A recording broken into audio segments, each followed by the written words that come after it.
week's episode of The Voice Party is brought to you by Big Boy Wraps. Get your car wrapped by some of the most experienced and skilled in the Bay. Big Boy Wraps, where the big boys play. Hello, everybody. Thank you for listening to The Voice Party, your favorite podcast. I'm still trying to find, you know, the little. Anyways, this is the podcast where we talk to everyone about everything. We got Phil here working the what is he working the controls? Is that what it's called? Yeah. The controls, the board, the man in the chairs. Man, what's up, Phil? Happy New Year, bro. God. I mean, these are gonna air in February. Hey, so. This is the first show since the year started. So happy fucking New Year, Phil. Happy February, JD. What's up, Joaquin? How you doing, man? I'm doing red eyes. You just woke up. Fucking.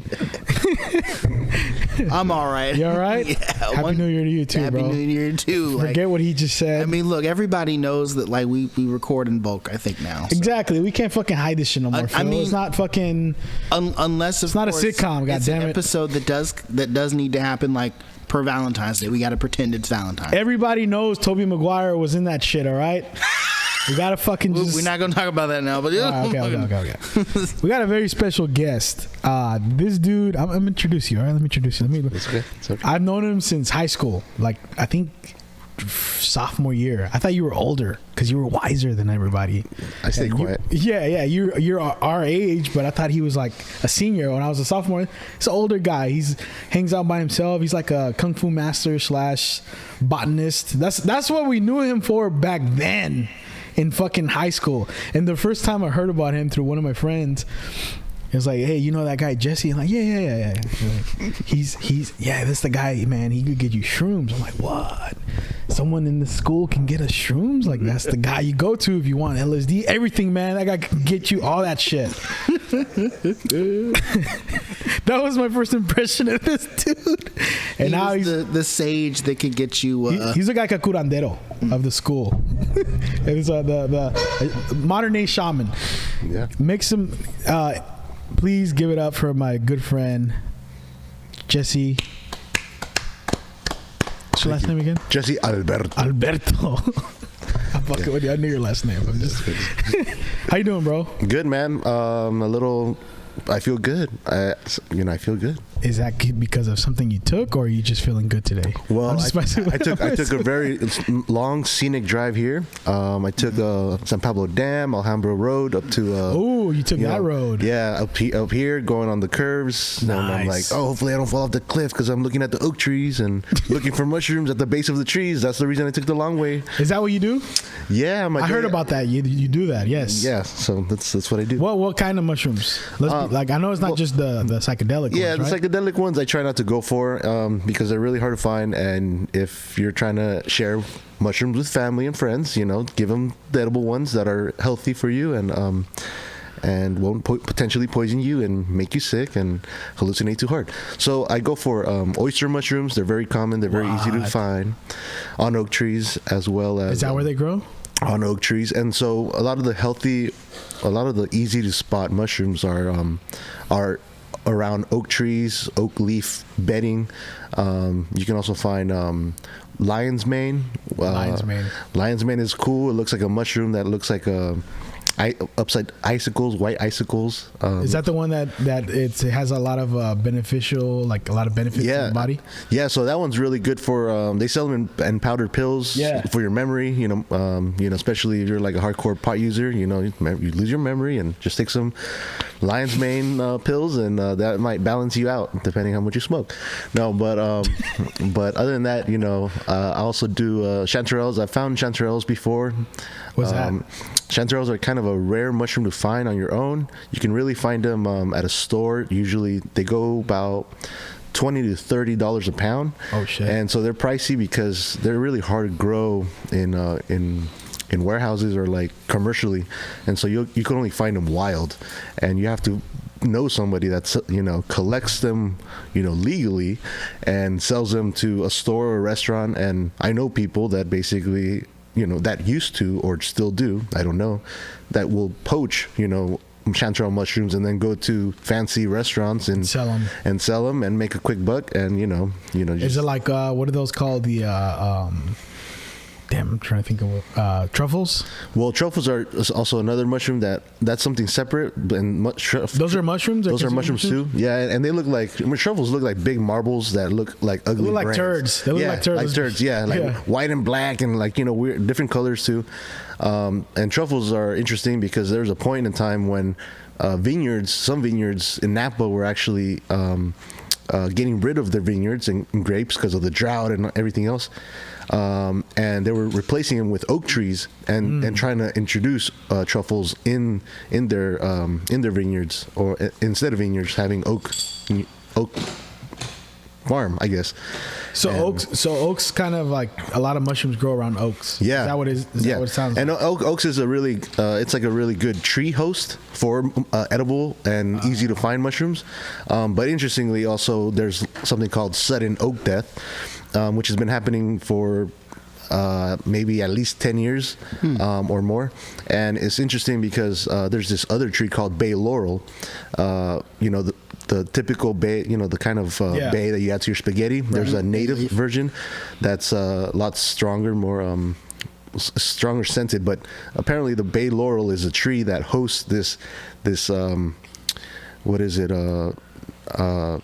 Plague. Yeah. Let's call it a plague.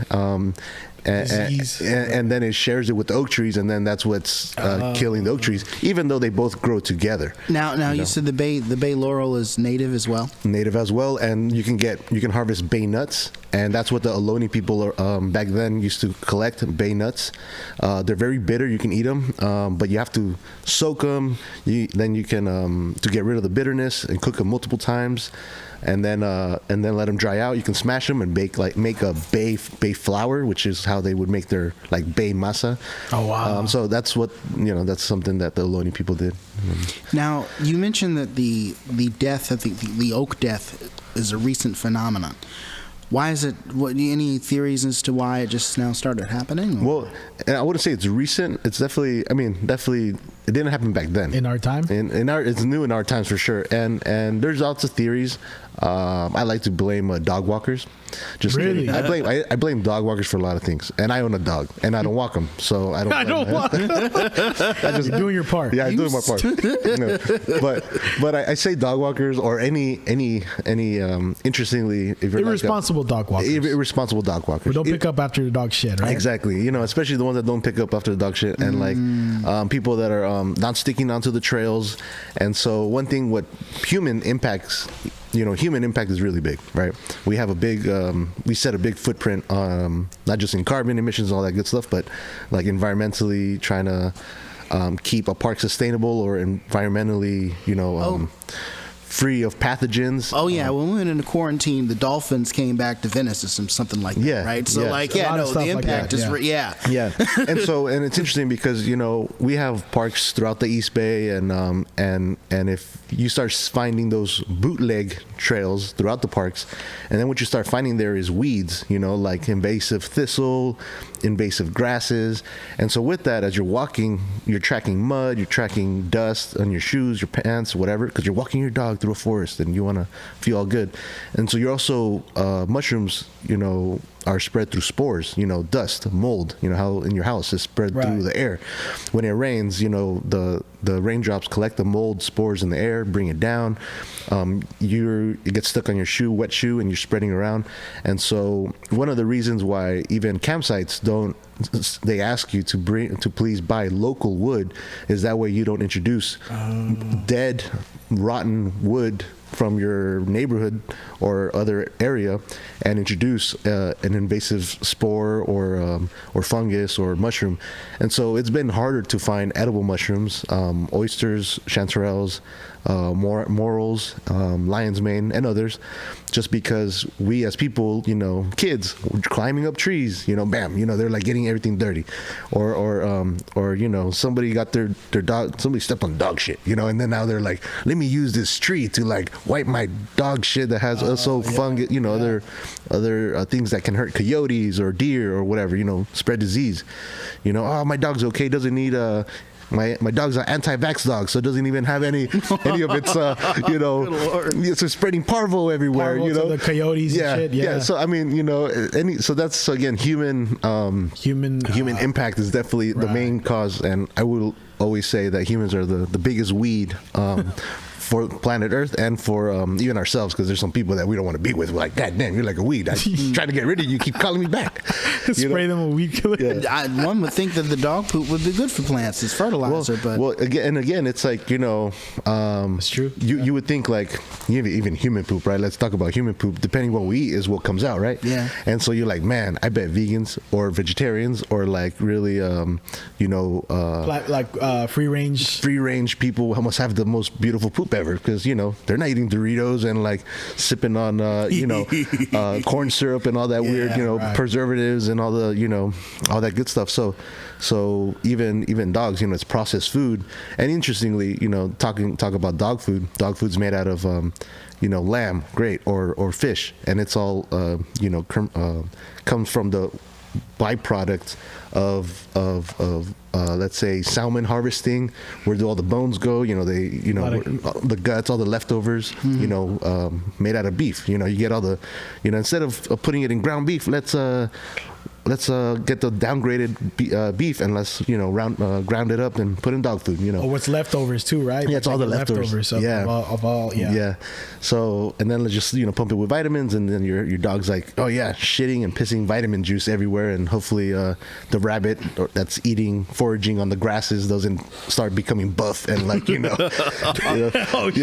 of the rabbit world. Yeah, exactly. Fucking nuclear rabbits. Yeah. And so you're like, oh man, what is up, dog? That rabbit has nice ass hair, because it's it's eating. He's got the coat of the coat of the exactly. So that's a way. I never even thought of that. Yeah, so it's like a weird thing, like everything travels, breaks down, and talking about mushrooms, like mushrooms really break down chemicals into absorbable nutrients by other plants, because you can't really get rid of poison or or let's say bleach. You could eventually, if you put like maybe a tablespoon of bleach in like a gallon, I don't know the exact ratio, you can still drink that. Yeah. But if you just drink a tablespoon of bleach, you're gonna fuck yourself up, right? Yeah. So it's all about diluting poison and making it pass, through a living organism. Interestingly, oyster mushrooms are one of the easiest cultivating mushrooms at home. You can buy oyster kits from a store. Oyster mushrooms, but also oyster mushrooms can be used to help remediate the soil from oil spills on the ground or heavy metals.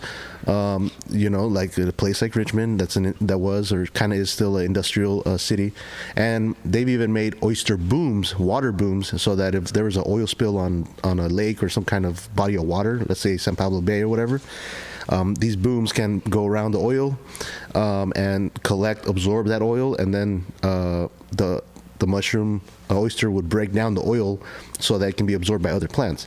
Now the downside is that now those oysters have oil particles inside of them, contaminated, and now we got to throw those away. Good thing we have landfills, right? And then toss them out or whatever. Or you can eat them. And just be part of the system. Since you're already part of the problem, be the part of the solution. But oyster mushrooms are delicious, by the way. Yeah, they are. They're great for like if you're making a vegan recipe and you want it to kind of have the texture of meat. Those are great for that. Or alternatively portobello. Yeah, or portobello. Meaty. Yeah, meaty stuff. Yeah. So that's fun. That's 5. There's a lot that you just. I'll be honest, man. I've gone to walk my dog sometimes. Yeah. And I don't bring bags. I'm like, oof. Yeah. And sometimes if there's people around, I pretend like I'm waiting for him to finish to pick it up, but I don't have a bag. Yeah. Well, and I'm guilty of that. Yeah. I didn't know. Yeah. The impact like I thought it was just like you said, it would be fertilizer, natural fertilizer for the. Now, if you were walking a pony, I'd be okay because the ponies just eat grass and alfalfa and all that, and I'm like, okay, like those goats they have clean up and yeah, and then even goats. I'll tell you, like people, people complain about goats. Don't ruin goats for me. Well, goats are interesting because goats eat everything, right? They eat everything, but and in cans. Yeah, and so they're crazy because goats they're considered like a vigorous, aggressive eater. So they'll get on their hind legs and eat the branches off of trees, raise up the canopy, which is nice. And depending on how natural you like your trees, some like them bushy, some like them like lollipops, right? Like city trees. And then there's sheep that are like lazier. I mean, every sheep is a little different, right? But they stay close to the ground and just forage on grass, and they're a little bit more picky. And then you got cows, and they don't care on anything. They'll just eat anything. What's cool about goats is that they'll eat, if they're starving and there isn't like fresh grass, they'll eat poison oak and they'll eat blackberry. And they digest it with no problem. Digest it fine. They got that. Their tongue is made weird, so it's like I have no idea why goats don't have a bloody mouth after they eat blackberries, because they just tear it up, and they really enjoy the leaves and the berries. They eat the stems, the thorns, and then the poison oak too. You know, they're like they don't get itchy, and don't bust out with hives on their face after sticking their face in poison oak. But we don't know what their organs look like in there, though. Yeah, no, I'm sure there's like something red and like blistering, but they're doing great. But I know what their insides look like, man. Yeah, I've killed enough goats in my day. You mean after they've eaten poison ivy? I had enough beating in my day. Yeah, no, it's good. And so what's cool about goats? Some people don't like them because they're like, oh, they spread ticks, and which is they do, and fleas and maybe other weird stuff.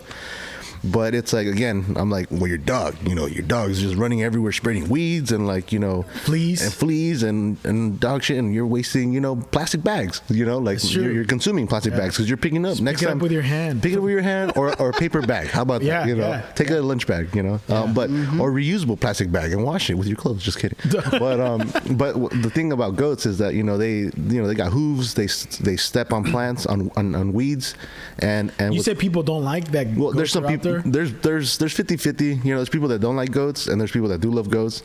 Honestly, there's a lot of people. So at the park district. I mean, goats taste great. So they taste great. Exactly. And so what's cool about goats is that they eat everything, and then they step on everything and destroy everything, right? Yeah. But native grasses and native plants, they can withstand a beating. And so there's some native grasses that have like 3-foot long root systems. So when you're stepping on that grass, it's gonna probably and hopefully come back.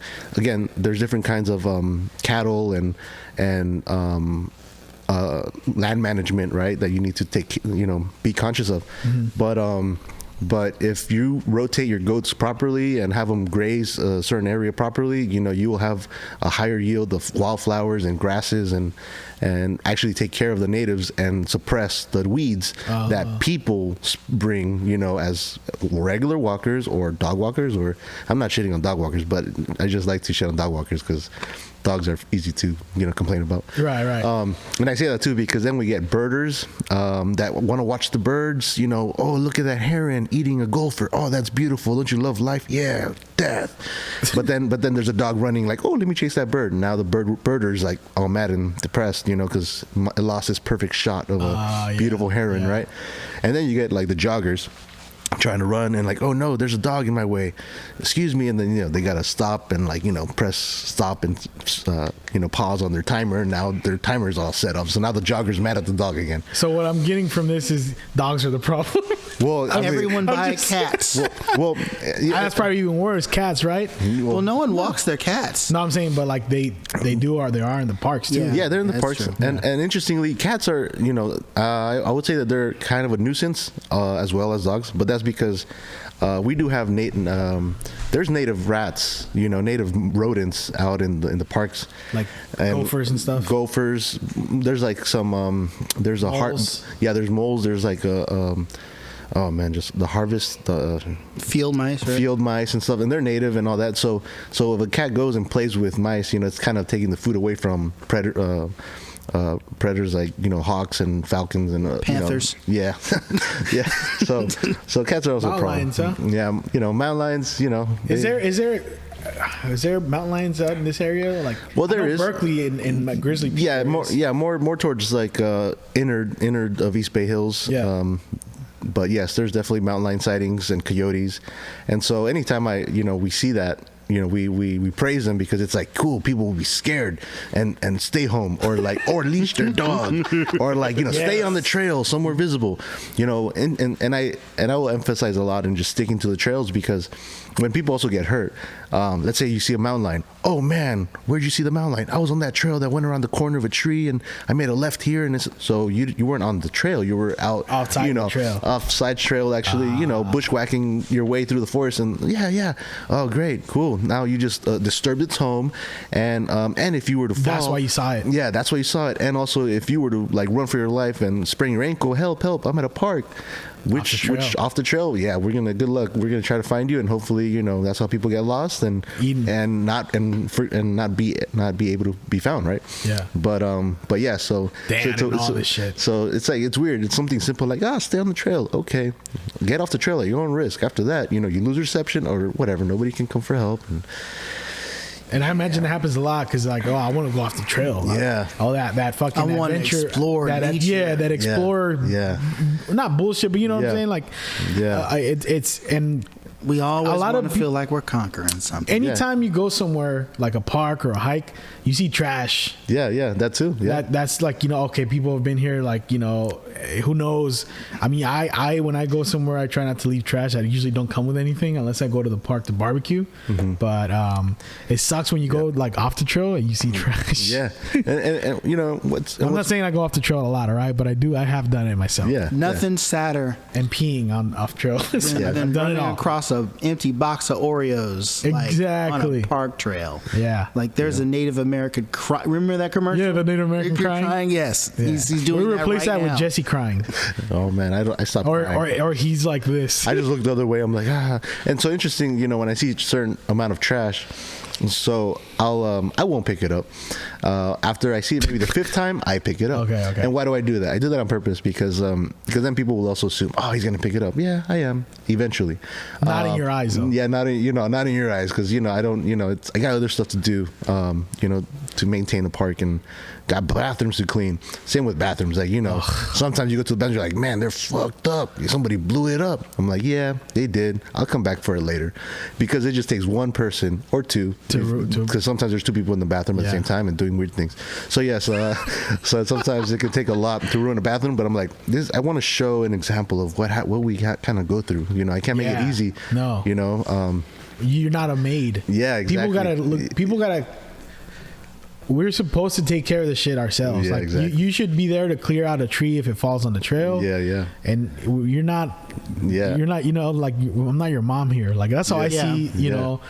That's what pisses me off when people leave a fucking. If I'm having a picnic, I do a lot of picnics in what's that called? Near the reservoir. San Pablo Dam Reservoir? Near Kennedy Grove. Kennedy Grove. Yeah. That's one of my parks that I go to all the time in the summertime to it's grill. great spot. And if I see like anything flying off my table, like I'll run. One time you'll see me running. I'll run to clean it up because so I've gone to picnics like on a Sunday. I like to do Sunday because that's when there's like a little bit less people than Saturdays, and I'll be there and I'll see like my favorite tables. There's trash from the night before. Yeah. And it's like, come on, dude. Like, leave this shit the way you saw it, so the next person it could be easy to just. That's annoying. I'm sure you see a lot of that shit, man. It's everywhere. It's Or the coals are still burning. Like people just don't know how to turn the fire off. I'm like, Jesus Christ. So, it's super dry out here, and like I wonder how the fire started, huh? Yeah, exactly. Jeez. So yeah, there's And treating the park with respect and nature in general. I will never forget. There was a wedding a couple of friends of mine had out in Tilden a few years back, and it was gorgeous. I mean, it was during, if I recall, it was during the springtime, and the flowers are all in bloom, the grass is brightly green, and they had Italian catered food, and it was just, and everyone cleaned up after themselves, and you go, you know what, this is how it's supposed to be. Yeah. I don't think we left any trace of humanity there. But that isn't the case with every group of people, and it's been a problem since mass production of of marketing products became since the 1950s. Since the 1950s with the whole product boom and everything, that's when productivity of selling just random stuff came at a huge burst. Litter's been a problem since then. There's a show called Mad Men set in the late 50s, early 60s about these advertising executives, and there's a memorable scene where the main character has his family out for a picnic, and they leave, and the director spends an awful lot of time on the shot after they leave, and there's like an empty glass Coke bottle, and there's like all this trash that they just callously left behind in the park, and I'm like, oh my gosh, you know, talk about sign of the times. Yeah. Jeez, a shame. And that's the same thing when you go to the beach. Yep. Especially in the summertime, it's embarrassing, like how much trash. And aside from Skittles, the trash, though, I didn't even. That's the only thing I thought of as pollution or human impact as far as like parks and all that. I didn't think about, especially now, like, I don't know if the last time you went, I mean, it's looking a little bit cleaner in Berkeley now over there by the University Avenue. Yeah, the exit. Yeah. I mean, it looks like they're getting rid of a lot of stuff, and also they put bathrooms there now, but I can only imagine what those bathrooms are like. Yeah, bathrooms are, Porta potties. Porta potties. Are they flush toilets or are they actual CXTs? So it's a vault toilet. It's a vault, yeah. So I just can imagine, because when you used to get off there, it smelled like shit, like all on the beach. So when you're talking about the human impact, fuck. No, man. I mean, especially like feces, like human feces, So what do you think is going on with all that there? Like, how does that impact the water? Well, I mean, it makes it suck to swim in, that's for sure. I mean, if the industrial, like the Chevron and stuff, doesn't make the water smell bad, that will. Yeah, and I mean, toxic there's all stuff kinds being dumped into the ocean. Got enough oyster mushrooms for that? I don't think there's enough, and the thing is, I think there's just a lot of just, especially right now, we've got lots of rains, so all the like runoff from everywhere is coming down, and so that's mixing. But yeah, I mean, there's no answer really. I think, I mean, we could pick up the trash, what's visible, and now it looks okay, but it still smells gross. Is there going to be, like, do you think, I mean, based on your studies, does that have long-term effects to the soil? Oh yes, and so in long-term effects is like, and the thing is, well, and that could still be beneficial for the plants, but if people keep walking there and stepping on the plants, then there's no plants to absorb all that nutrients that's super accessible. So which they do walk all over there. Yeah, exactly, because then you got people that are flipping rocks over, it's low tide, or you got people scavenging for clams because they look cool. Now you're killing them. Clams are like a number one filters of the bay, or of the ocean, and so here you go, like turning rocks over, killing oysters or whatever, or so clams. You're killing the filters. So you're killing the filters. So it's like a never-ending cycle of like no opportunity for remediation by natural remediation by plants and oysters and I'd forgive it if they were like collecting them for a soup or something. At least you're going to use them for something. They were like, oh, look at the gold clams, now they're dead. I mean, like, even little baby crabs, right? Like the little rock crabs, you see people pick them and then leave them on the trail. Now they're dead. Now they're dried up. I've seen that a lot. And so you could have the little crabs be munched. They're like little bottom feeders. They're just munching. They're also like filters. Yeah, they're filters too. They're diluting. Their poop is going to be bad too, but they're cleaning up the diluting oceans. it. Yeah. So yeah, just.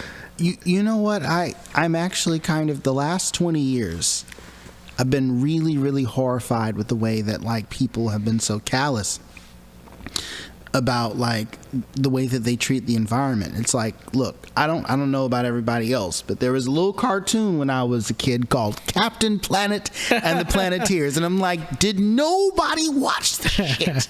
No one in the room am I the only one that saw that cartoon?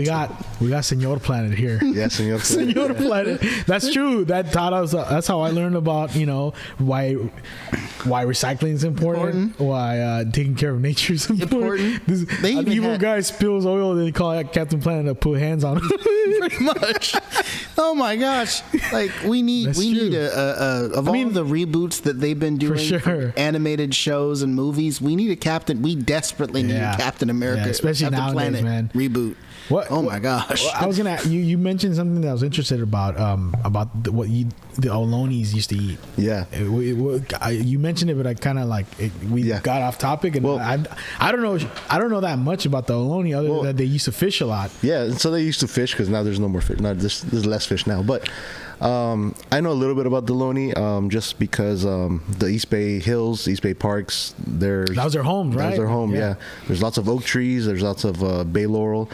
And interesting is that lots of the older oak trees, I'd say at least 70-year-old old oak trees, coastal live oak trees, you'll notice their branches, you know, they have a high canopy, but their branches are like they look like they're touching the ground. Now naturally oak trees, you know, grow and they kind of keep their branches going up, but the Loney would tie branches down so that they can act like staircases onto the oak tree, so that then they would be able to harvest the acorns as well, because they would eat acorns.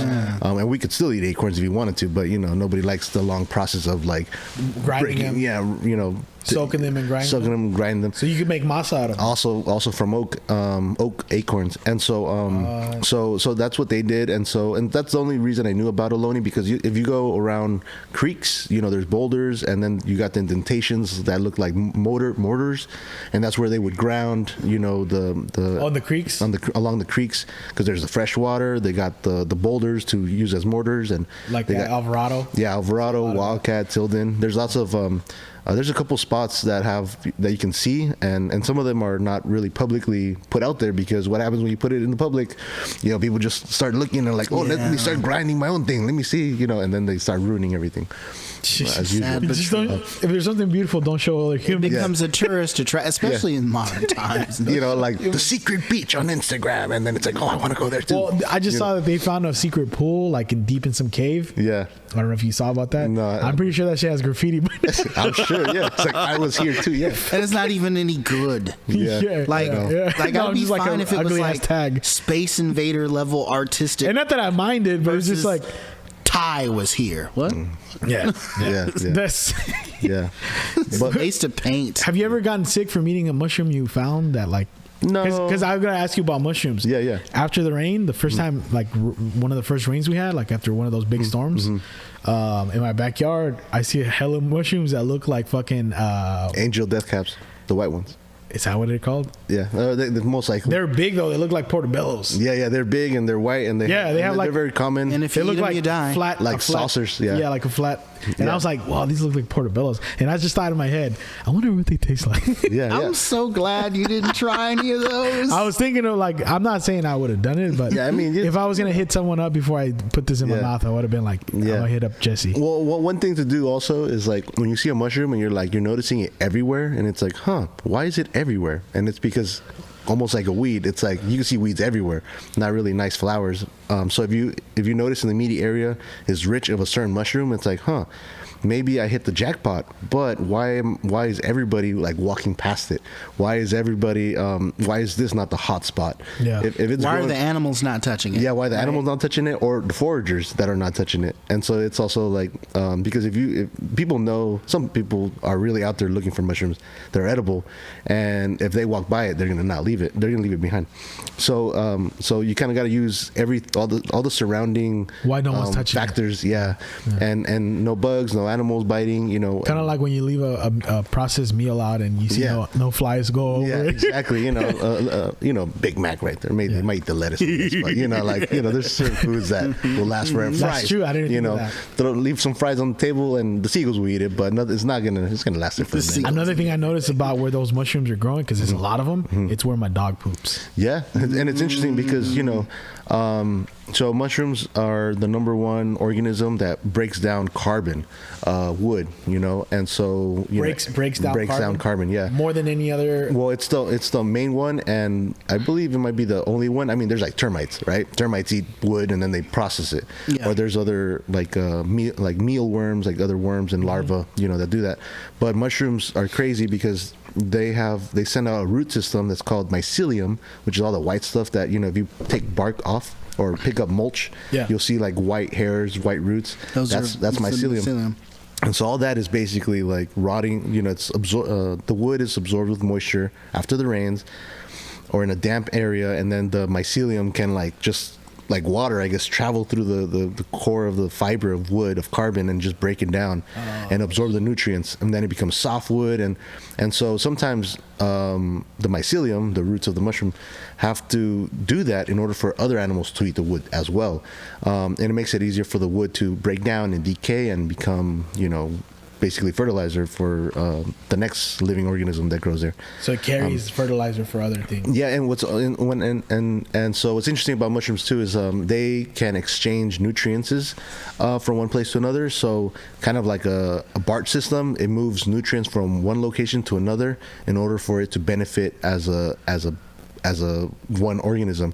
And the best metaphor I have is, I'm sure you guys seen Avatar, like, you put the roots when they connect their tails together. Yeah. Oh, yeah. And so that's exactly how basically mushrooms can exchange nutrients. They can put nitrogen from one place to phosphorus to another. Oh. Now I'm not the exact mushroom scientist, so I'm not definitely an expert in this, but it sounds like you. But I know quite a bit. I didn't go to school for it. I've taken workshops, and I've hung out with lots of weird people that are very smart and scare other people away. And some of this they did cover in like my upper elementary life science book. So I'm with you. I'm like, mycelium. I remember that eat did just carbon. It's all coming back to me as you're speaking. Like, and so interestingly, one way to know you have a healthy lawn, if you're like into lawns, is to see if you can see mushrooms. That's because there's organic matter, which is fertilizer, nutrients, whatever, or anything that's alive. You could have a dead rat, and mushroom can grow in it. A different kind of mushroom, probably not an edible one, but it's breaking it down, and it's breaking it down so that when it breaks down, the grass can absorb it. So when you see mushrooms in an area, it means that there's organic matter on the floor, on the forest floor, that's kind of being recycled. If you don't see mushrooms, you'd be living on a desert plain, kind of like there's no flat mushrooms in a desert, dirt, on a trail, on a trail in a park. You don't see mushrooms on the trail. You see it on the outskirts of the trail, on the aprons, edges of the trail, because that's where all the fluff of leaf matter is. And it's untouched. It doesn't get unless it's because if it gets moved around and shit, then no mushrooms can grow. Yeah, and it's exactly. Kind of like when mold grows in your fucking room. If after a while it's moist and it's like nothing. No air circulation. So what I'm gathering is that, like, whether a mushroom, like a death cap, versus something that's edible, like that's a cool ass name, by the way, death cap. I don't know that was a name. Like the death cap versus like a shiitake is probably sort of like the source that where it grew. Maybe is what essentially, like, all right, well, that's the difference. Death caps are growing on dog shit, and shiitakes are growing on like cow poop, I guess. It's like depending on what they're absorbing, it's going to make the mushroom be edible or not. Yeah. And interestingly about cow poop or horse poop or even goat poop is that when they process food, they eat fibers, they eat grasses, hay, whatever. They don't really digest it completely, so it comes out very fibery, very if you leave, almost the same. Yeah, almost the same. And so that's why it's a very perfect candidate to look for mushrooms on human dung, because not human, on animal livestock dung, because it's still got carbon in it and it still needs to break down. And so what happens is, also as the cow is eating, it's absorbing spores that are on the ground, and so when it goes through its stomach, it also warms it up. So sometimes poop can kind of be sterile, and so you need a sterile place for a mushroom to also overwhelm that and be the number one mushroom. And so certain mushrooms also need that a little bit of heat for the spore to activate. That's why on the second day after a big rain, and it's a sunny second day, that's when the mushrooms just pop and explode, because they've been slowly working the ground, and so when it dries up, it kind of, I want to say, so the roots are deep before they come up. Yeah, they're in there already. The mycelium are in the ground, and when it warms up, it starts kind of drying up the ground a little bit, and so that also stresses, let's say, the mycelium out. And so when anything stresses, same with like plants, they'll bolt, which means they'll shoot a bud and a flower. And so the mushroom is essentially the flower of the mycelium. So when you're seeing a mushroom head, you're seeing like a pimple before finals day. Yeah, exactly. So you're just seeing like the roots are deep. Yeah, the body of the mushroom mycelium, is you say it called? What's it called? Mycelium is already deep in. Yeah, and it could be, and one cool thing is it could be like miles long. Like it doesn't have to be like it could be a mycelium growing slowly at the base of a forest floor. Yeah, and it's all interconnected. They all the mushrooms touch their fingers and they're like, family, whatever. But it's good because it's also getting nutrients to other things. So you need them. It's not, even though you're gonna have death caps in there somewhere. Yeah, it's also also good to have because you're gonna have it's bringing nutrients to like the tree from way the fuck over there to this one. So like us, okay. So yeah, there's some crazy weird studies. There's this mushroom person. He's definitely a doctor, you know, like educated and everything, and he goes by Paul Stamets, and so he's like, you know, he's got lots of videos about how mushrooms, you know, help and can actually be the solution for a lot of our problems, you know, from oil spills to, you know, just remediating the ground from heavy metals and for medicine, for, you know, psychedelics. Yeah, psychedelics. That's a big thing right now with the and microdosing, you know. And I mean, some people say like, oh, you know, there's a reason why primates, or, you know, thought about something because, you know, they microdosed on accident, picked the wrong mushroom, and then they're like, ooh, the right mushroom. And then what happens if I put this stick in an ant entrance? Oh, I got more ants, more food. I don't know, weird stuff. Like, that's true. So you know, sometimes being under the influences gives us ideas, but, you know, we just hope to remember. It brings my next question, because you touched on the cow poop, and I know that's usually where you find those mushrooms for that. You know, that's what I remember hearing, that like you gotta find like cow poop on a certain rainy day or whatever, and a few days later those what are those called, the psilocybin? Psilocybin. Yeah, that's where you is that I have never successfully found any. Okay. So I've just heard stories, and but I'm still looking. And I'm still looking because I'm curious to you know, find out one day. Who knows if I'll ever eat them? But at least I'll be like, I found them. I think, and then, you know, we'll see. Especially the ones you find on the wild, because those are you're taking a big risk, no? With those. Yeah, you're definitely taking a big risk, and I've definitely, you know, I've had them dried, and, you know, I've purchased them before from somebody and hoped that they knew what they were doing, but never picked them directly from the source. Yeah. And so one thing too is I hear that they're found a lot more, you know, a little bit more up north, and it's more foggy, more, you know, damp. It's damp and it's isolated. You know, you have to go to a place where there's not much human traffic, you know, as developed. So therefore, the spores are always kind of in a bubble and living in that immediate area. So without human impact. And no other random spores of other mushrooms, you know, taking over. So it's more pure. Yeah, more pure. Yeah. Okay, so that's because you can grow those at home, those psychedelic mushrooms, right? And so you can do a lot. They sell kits now. Yeah, it's crazy because it's legal. And so one thing you can do is, you know, coffee grounds. That's one of the number one mediums that you can use, because it's carbon, wood, anything that's woody, fibery, you know, that's carbon. And so what we do with coffee is we boil it, right? So it sterilizes. And then if you introduce a mushroom, let it be a oyster or portobello or whatever, and hopefully the mushroom spore can take, then that coffee ground will grow mycelium in it, and then eventually, once it finishes all the nutrients, all the carbon that's in there, then it'll make a mushroom head, and there you go. Yeah, and that's your own mushroom. Yeah, and that's how the kits are sold too. Like, they either are made out of like some kind of fiber, like some kind of sterilized wood shaving mixed with like coffee ground, or like, and it's funny because you know, there's a big coffee industry that just has all this byproduct of used up coffee grounds, and they're like, oh great, this is sterile and can make mushrooms, let's sell this to the mushroom people and they can make mushroom kits. And yeah, that's I didn't know that. That's crazy. So, that's a whole other thing too. Coffee, coffee. Coffee, it's interesting. Like the there's a lot of stuff behind that. Like I just heard about that. I forgot what that coffee is. They use that animal that's like a lemur. Oh yeah, and they poop out he eats the berries, and then it poops them out, and then they collect them. But I heard it's fucked up because that animal, I don't know how true this is. The animal gets like locked up in a cage, and they only feed him the coffee berry, so he's all jacked up all the time, and that's all he eats. That's fucked up. Gourmet food, like foie gras, is amazing because you can really taste the suffering the goose had to go through. Okay, that's fucked up. Yeah, that's actually a Phil joke. You can taste the suffering. That's cold blooded, man. Yeah, that's a whole other issue. We do some strange things for foods, like the pate. You know, that's interesting. Pate. You know, I love pate, but I appreciate the sacrifices of the duck, the goose, and the chicken that went through that to happen. One time I remember I had it was like a corn I grew, Like I grow corn sometimes. We grow, and one of the, it was on a piece of corn. It was like this big old.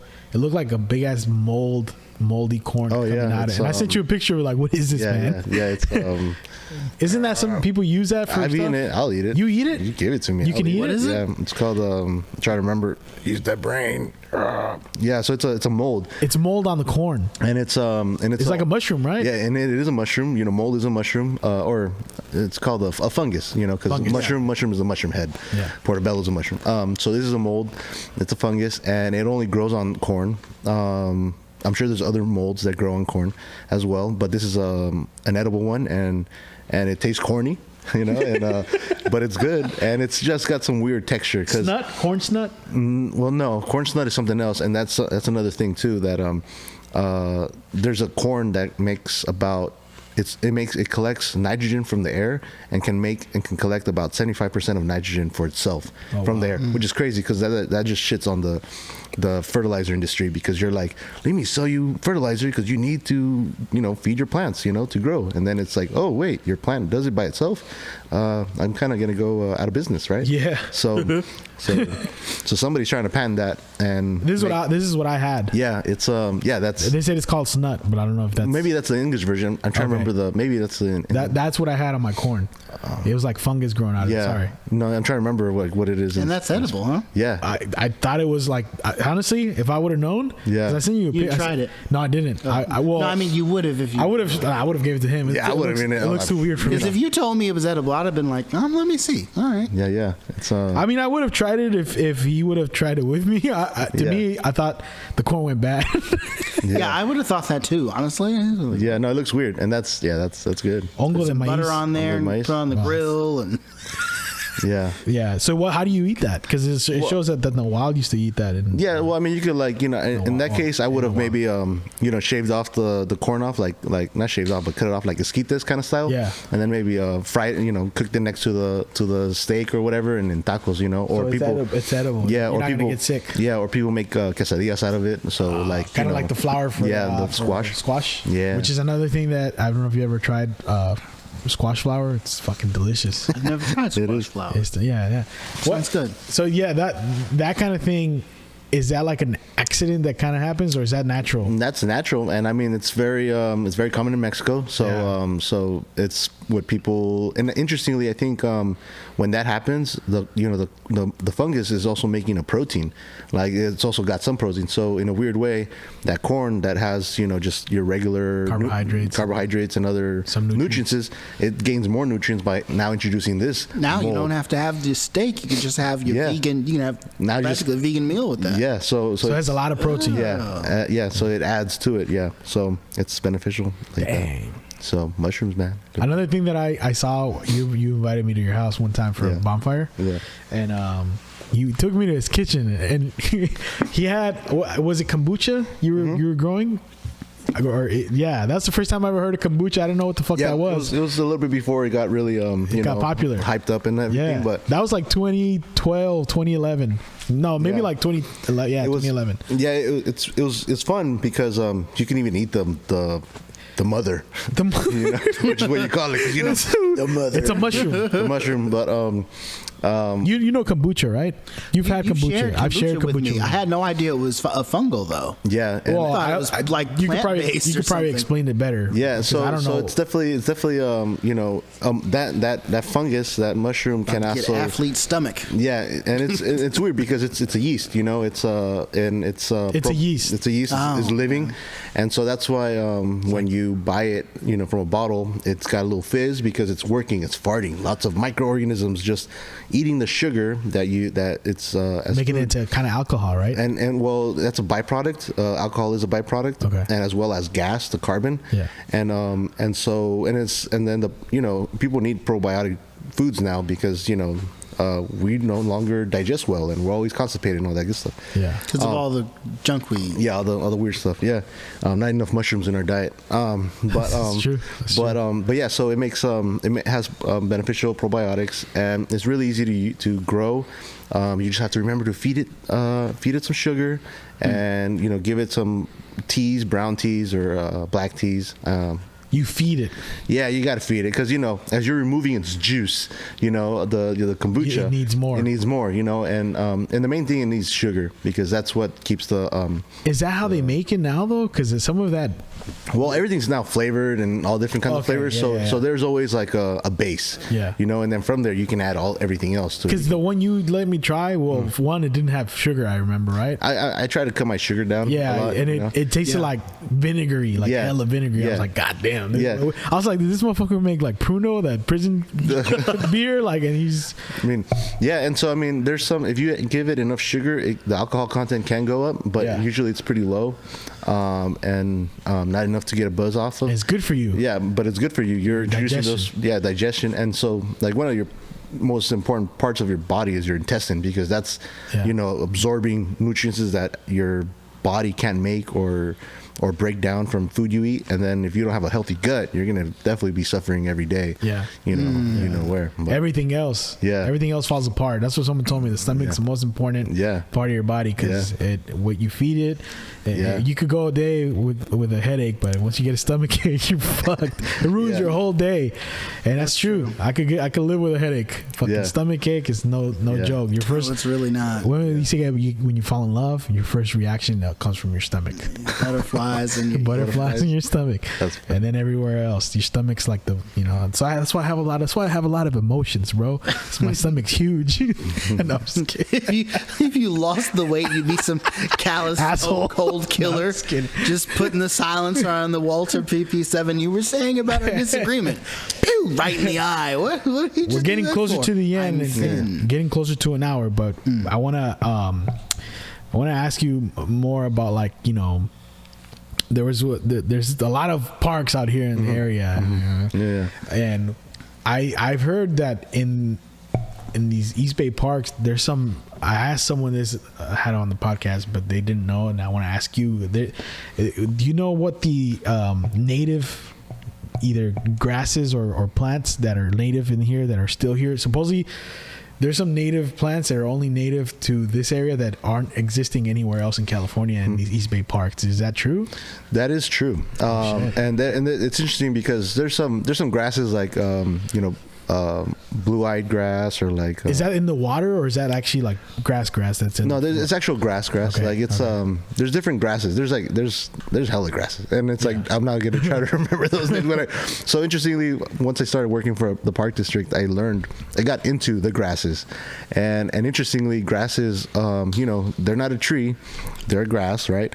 But they actually are really good at carbon sequestration, keeping absorbing carbon from there, and then they basically die and they make a mat. And as the mat is on the ground, mycelium, mushrooms are breaking it down, and it's becoming compost, dirt, whatever part of the ground. So you're bringing the carbon back to the ground where it came from.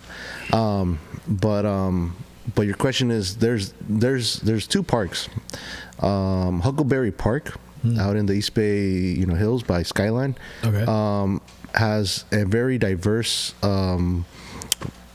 selection of native flowers and plants, and then there's another park that has a sister park, and that's in El Sobrani, and that's because the ground is the dirt, the geography of the ground it's particularly in Huckleberry different from its surrounding areas, and then with earthquakes and plate tectonics, in El Sobrani it also shifted a certain kind of ground, I forget my terminology here, but certain ground matter up there, and so these two plants grow in they're manzanitas, and there's other flowers there too in serpentine soils, and so there's a big diverse.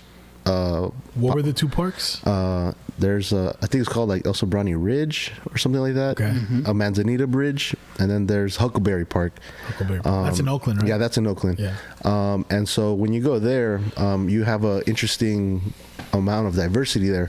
But I want to say that since I've been when I visited those two locations when I was younger, the plant diversity was different. There's a lot more oak trees, there's a lot more manzanitas, and so over time, the human impact is just pretty crazy, and like other trees also get different kinds of diseases from other trees. Right. And so they cut so many eucalyptus in these trees nearby. Yeah. And so it's interesting because, eucalyptus, they kind of naturalized here. But, by removing them, you also then introduce other people, makes the park look nicer. And then all of a sudden, more people visit. So it's almost like, oh, we should have had a eucalyptus wall, because everybody, no, but not a lot of people like eucalyptus, and some people are eucalyptus lovers too. Yeah. But but in a weird way, like the nicer you make a place, the more you introduce humans, and then all of a sudden, so much for trying to like help it out, and then it just like, That's what fucking ruins it. Yeah. You should have left it the way it was, man. Yeah, exactly. And some people would have enjoyed the beauty, and some people wouldn't. But yeah, I mean, there's lots of native plants, and what's cool about if you visit the park websites, there usually is a hidden icon somewhere that will say the kind of plants and native plants that are there, and some places are very diverse. But I was interested to know which ones were the native plants. Yeah. That were only existing in these areas. Yeah. So it's a bluegrass. There's different. There's a lot of different purple needlegrass. There's and they're all there. They're all there. Yeah. They're there. Is there one more common than the other? I mean, it's kind of. I'm trying to think of there's some rare flowers. I really suck at my names right now. Mm-hmm. What color are they? The red and green. The red and green. Okay. Are they edible? No. Sometimes brown. Yeah, I'm just I'm blanking out on the names. I want to go see some of these. That's why. Yeah, and so to see some of them, we have to go off trail and off the beaten path, where it's also creating the problem. Yeah, creating the problem. And so again, it's one of those running into the mountain lions. Yeah, we got to run into the mountain lions. Occasional bear. Yeah, because mountain lions or coyotes or squirrels, they eat certain seeds, native seeds and flowers. No way, really? Yeah, and so I mean, like have you ever seen coyote poop? Sometimes it's got like a bunch of seeds in it. Yeah, and it's like, protein in the seeds, so that animals. So they're spreading the flowers too. They're eating the roots, and Damn, so they're important on that end too. Yeah, and so then you see the dog walkers. They're like, oh my god, there's a coyote. Somebody killed that coyote because it looked at me aggressively. Yeah. Or like, great, and just go back home and walk the streets. You won't see a coyote there. You don't have. I ran into a coyote. I didn't realize, like, I live like a block away from Pinole Shores, and I walk my dog there. And you know how that trail that goes all the way to towards Point Pinole or towards no, so actually not on Pinole Shore. Well, yeah, Pinole Shores, but like on the other side, where towards Hercules. Towards Hercules. Yeah. I was walking my dog there, and my dog stopped and he growled at the trees, and I was like, "Whoa, what's he looking at? Is this a ghost?" That was my initial reaction. But then I looked deep into the bushes. There was a coyote there. I'm like, "Holy shit, there's coyotes here!" Yeah, like great. And so what's crazy about the Bay Trail, or like at least this side of like Pinole in general, or Hercules, is that we got the train tracks running all along the bay. Oh yeah. And so train tracks, is a corridor. It's a corridor for dangerous people, for homeless people, and for wild animals. And so when I say that, the deer, the coyotes, the raccoons, whatever, because it's a corridor that nobody can walk into unless you want to get hit by a train. People usually avoid. Yeah, and so it's so interestingly, even corridors like train corridors through, let's say, Richmond, and other places, the trains actually are like a protective corridor habitat for these animals, for coyotes and deer, wild raccoons and opossums. But they're there. It's just just gotta look.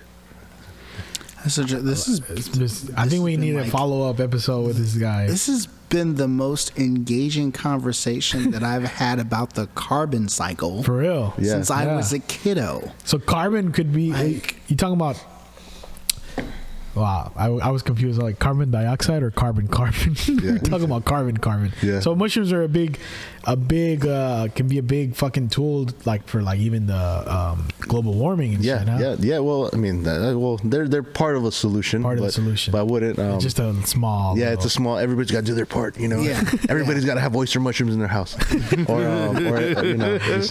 But that's crazy. Drive less, all that stuff. Yeah, all that good stuff. One thing people can do is like let's say you got.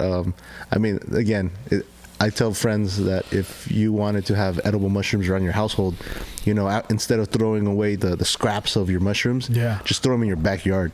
You know, somewhere where there's mulch, and you know, it's I only recommend this for your own house, you know, private property. Yeah, of course. But, you know, but if you want to be that vigilante mushroom spreader, you know, grab those oyster mushrooms. The little bottoms. Yeah, bottoms. They don't Spread the use, love a lot to of the people don't neighbors. use. Yeah, the bottoms or anything, because you know all the spores are kind of everywhere. Like, you know, they kind of anywhere in the mushroom, right? Yeah, and even like and just spread it out, spread the love instead of just, you know, putting in a green bin or the trash, and then it just kind of travels away. And then your nemesis is a group called the Neighborhood Watch, and they're like, "We see what you're doing, mushroom lad." Yeah, exactly. Yeah, no, that's a good idea. I used to do that a lot. Not because I thought that this was a good idea, just because I would just throw it away, whatever. Yeah. But that's all right. I'm gonna do that now. I'm gonna throw it where my dog poops, so maybe oyster mushrooms could grow there instead of the death caps. Yeah, instead of death caps. But death caps are good too for the environment. Yeah, they're good. They're good for the environment, not for the people. Even if you clip them off, like there's already embedded there, and it's doing his job. It's doing his job. It's still probably come leave back it alone. next year. Yeah, you can just leave it alone. Don't touch it. Take pictures. Yeah. You got any closing statements or any last thing you want to tell our listeners? And also, if anyone has questions, because trust me, it's gonna happen. Where can they reach you if they want? Yeah, no, that's fun. Well, I'll say that I didn't really prepare for this, so this is great. Like that on names, but I do support dog walkers, especially if they're on a leash and if they're on voice control. Voice control means if you tell your dog sit, stay, don't move, it doesn't move. Or a simple. And they come exactly. To you. Yeah. You know, walking the trails. You know, I mountain bike a lot too. Yeah. Another reason I prefer dogs on leash, because then you know a dog's. You know, they're like, oh, my dog is friendly to people that walk, but then you see a cyclist. The dog's about to bite me, and I'm like, well, if it bites me, then I have to defend myself. No, but hit it, you know, run it over. But for the record, you love dogs. No, I'm a dog lover. Okay. And I have my own dog too, even though it's not mine. I always say it's not my responsibility, because now I still got to pick up the dog poop, which I do, but I still step on it, so that's lame. But yeah, no, just stay on the trails, take pictures, and just stay on the trails, because if something were to happen, you know, you just don't know, we won't be able to find you. You know, it's just this kind of thing. Especially now, you know, I want to add that with COVID last year and this year as well, lots of places have closed, so then that also, or dog parks closed, like Point Isabel closed for a while, and so it brought the parks back to life. Well, I wouldn't say back to life, it brought more life in it. And the parks have now degraded a bit via infrastructure or trail usage or just complaints and everything like that. But yeah, just respect the parks, man. Because honestly, that's one of my favorite things to do. Go to the park. Well, I haven't done it in a while, but during the pandemic, when the pandemic first started, that was my favorite thing to do. I'd go all these different parks, you know, that we have a lot of beautiful parks here in the East Bay. And every other day I would go to a different one, and for a while I was doing it so often I was getting healthier. But it sucks to see when it's like trash everywhere. And you know, it's just like, come on, man. Like I'm in Point Richmond. You know that little pond? One time I went to the park and like in the middle of summer, and there was like trash in the pond, and like, come on, dude. I grew up going to that pond, like that water, that area all my life. So it sucks to see that. Like, and that's because there's more people. There's not a lot of places open during the time, so where'd everybody go? Everybody went to and it's like people that never were at the park are starting to go to the park. So it was just like, you know, it just sucks to see that shit. Yeah, it's like, I mean, take care of this shit, man. Yeah, if you're gonna go, take care of it. It's public. It's for everyone. It's insane. Good times. Well, what can people reach out to you if they have a question about some of the stuff you said? They want to. Well, I don't know. If you don't want to, they'll just catch you on the next episode. They'll catch me on the next episode. We'll have you back and later on to talk more about this, because I have more questions now. And it's cool. You know, I'm a park ranger. I see lots of complaints. I make a lot of people happy. You know, I tell people. You make me happy when I see you out there. It's like, and then when you don't see me, you're even happier, because like, good, because nobody's gonna bother me to pick up my dog shit. Yeah, exactly. But I think just make sure you don't lose your car keys. People lose their car keys all the time. Drop their wallet, their phones. No, man. And I'll recommend that if you go to the park, unlock your phone, because when you lose your phone in the park, I'm gonna call back. You know, so you can find your phone. Other than that, I'm just I wait for somebody to call, because that's the only way to answer a phone that's locked.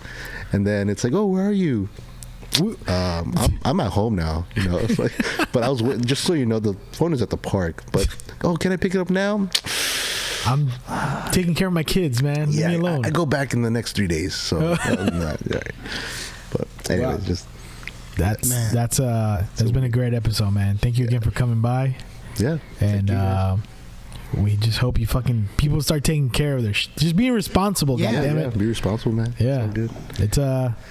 It's disappointing, but it's good to hear that you're a park ranger. I couldn't think of a better person to be a park ranger. Yeah, no. And I'm glad, that's where you belong, bro. Yeah. Sounds good. All right, thank you guys.